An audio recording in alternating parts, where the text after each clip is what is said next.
It all began on what seemed like a regular evening. Dinner quietly shared, followed by a movie neither of us paid much attention to. It was one of those nights that feel routine, the kind you settle into when love has become safe and predictable. Or so I believed. She chuckled softly at something on her phone, the screen's pale light casting a faint glow across her features. In that fleeting moment, I happened to glimpse a name I didn't recognize and a cold, uneasy knot formed deep within me. She caught me looking and, without missing a beat, flipped her phone face down and brushed it off with a laugh. "Just a friend, nothing worth mentioning," she said lightly. But when someone hurries to hide a name they label as unimportant, you feel it, a truth unspoken, yet undeniable. You just know. I tried to bury the doubt, tried to convince myself it was nothing, to preserve what I thought we still had. But the thought lingered, gnawed at me. Her smile didn't feel genuine anymore. Her touch, once warm and instinctive, seemed forced. Her eyes no longer met mine with ease. Instead, they drifted elsewhere, lost in some hidden place I could no longer reach. That night, I didn't raise my voice or ask questions. I chose instead to be still, to observe, to listen not to her words, but to the quiet changes unfolding all around me. It didn't take long for the shift to become obvious. She began staying up late. Her phone became something sacred, guarded. She smiled at her screen, but not at me. Whatever she was feeling, she was no longer sharing it with me.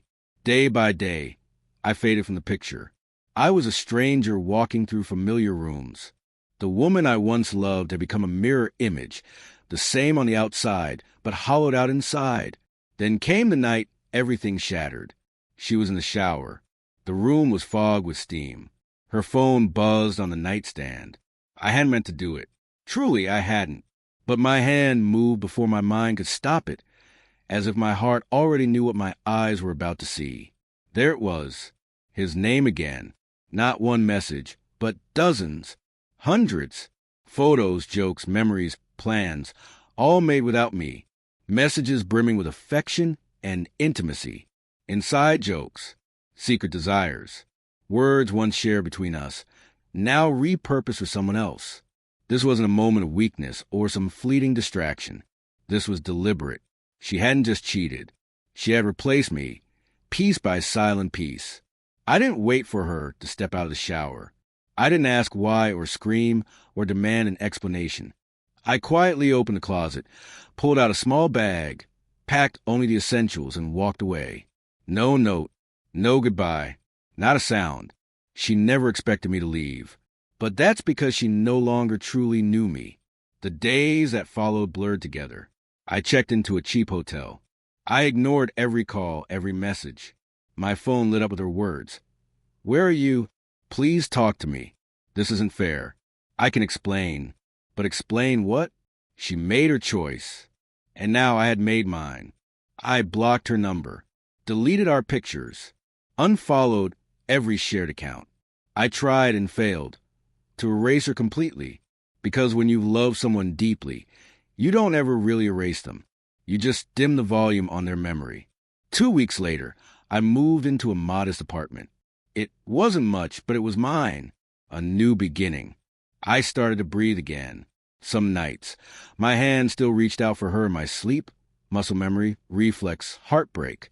But over time, the silence stopped feeling heavy. It became peaceful. The pain softened. The grief stopped screaming. Then 6 months passed. I was walking home from work one evening, groceries in one arm, headphones in the other, when I turned the corner and saw her, just standing there, waiting outside my building. "Hey," she said gently, like nothing had ever happened. I didn't say a word. I just looked at her. She asked if we could talk. Part of me wanted to walk past her and not look back. But something held me still, curiosity, maybe, or a need to finally hear her say what I already knew. We sat in a nearby cafe, one I had discovered after everything fell apart, a place she'd never been, part of the new life I had started to build. She stirred her coffee, hands trembling, voice barely a whisper. "I didn't think you'd actually walk away," she said. Her first mistake, assuming my love meant I'd never leave. To me, love was never weakness. It was strength. And strength means knowing when to walk away, even when your heart breaks. She tried to explain. Said it wasn't serious. Said she was confused. Said it was a mistake. But mistakes don't stretch over months. Mistakes don't include good morning texts. Mistakes don't replace the man you sleep beside. Tears welled in her eyes as she told me she missed me, that her world felt incomplete without me. I believed that she believed it, but it didn't change anything. Regret couldn't erase the betrayal. "I'm not asking for your forgiveness," she said softly. "I just want you to understand." I looked at her and nodded. For the first time, I didn't feel hurt, or angry, or even sad. Just clear, empty in a clean kind of way.